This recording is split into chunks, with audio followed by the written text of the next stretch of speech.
And no one knows better than the workers of Whirlpool the high cost of past administrations' economic blunders and surrender. On the question of foreign trade, previous leaders were guided by a shameful policy of capitulation, submission, and retreat. For decades, you watched as politicians let foreign nations steal our jobs, loot our factories, and plunder the crown jewels of the U.S. economy. And the word plunder is capitalized.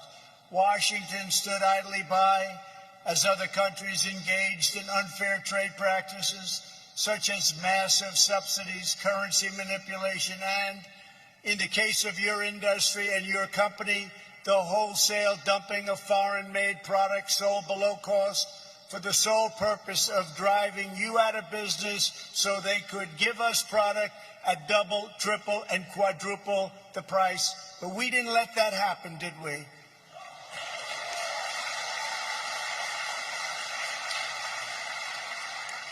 For 8 years, Whirlpool begged the Obama-Biden administration, who did nothing to protect American workers from the flagrant dumping of foreign washers, dryers into America. But your cries for help fell on deaf ears. You didn't see any action. They didn't act. They didn't care, and they never will. For 8 long years under Obama-Biden administration, American factory workers received nothing but broken promises and brazen sellouts and lost jobs. The last administration tied America up in one globalist debacle after another. They catered to the special interests while allowing foreign nations to siphon off our wealth, our dignity, our dreams, our money. The suffering of our workers was met with nothing but cruel betrayal and callous indifference. In 2013, the U.S. International Trade Commission found your competitors from Korea and other countries guilty of dumping washers into the U.S. market and ordered them to pay anti-dumping duties as high as 79%. But rather than pay these very high tariffs, LG and Samsung relocated production to another country, a country called China. Have you ever heard of it? And the last administration did nothing as they kept on dumping washers into the U.S. market with impunity. The Obama-Biden administration was laughed at. They were a joke, and they were perfectly happy to let China win. Your jobs disappear and your factory to close. And you know what it was like. I came through today and everybody was out there, tremendous crowds, waving and cheering. I said, I must have done it right, because you had people that were really something. Because 4 or 5 years ago, this place was a disaster. In 2017, Whirlpool won relief from the ITC once again. Once more, your foreign competitors moved their factories to prevent a level playing field and to avoid liability, shifting production to Thailand and to Vietnam. Thailand and Vietnam, 2 places that I like their leaders very much. They're very nice to us. Do they take advantage of the United States? But not so much anymore.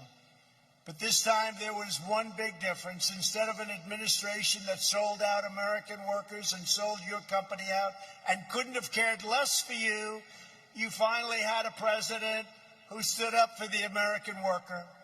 On January 23rd, 2018, at my desk in the Oval Office, I proudly signed the order to impose a 50% tariff on all foreign-made washing machines.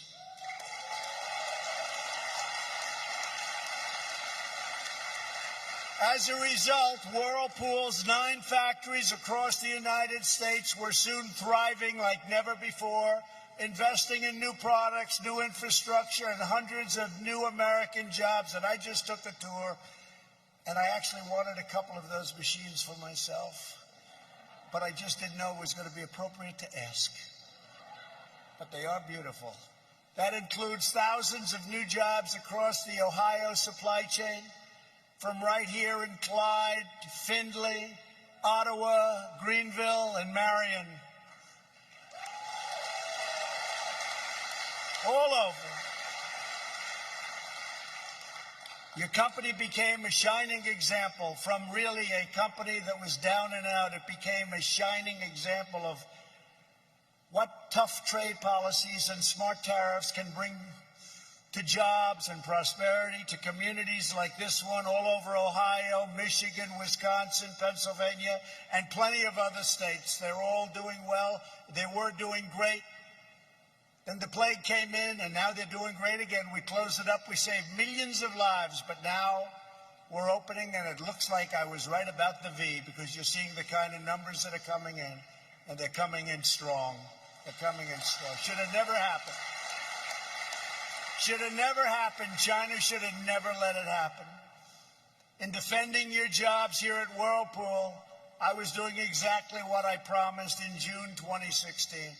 As a candidate for president, I stood before an audience of hardworking patriots at a metals processing facility outside of Pittsburgh, Pennsylvania, to outline my plan for a new America First trade policy. And it was even a better job than I told you. I'm one politician that says, I'm going to do this, and then we do better. We produced more than I promised. And by the way, the wall is being built. It's going to be finished very soon. In my speech,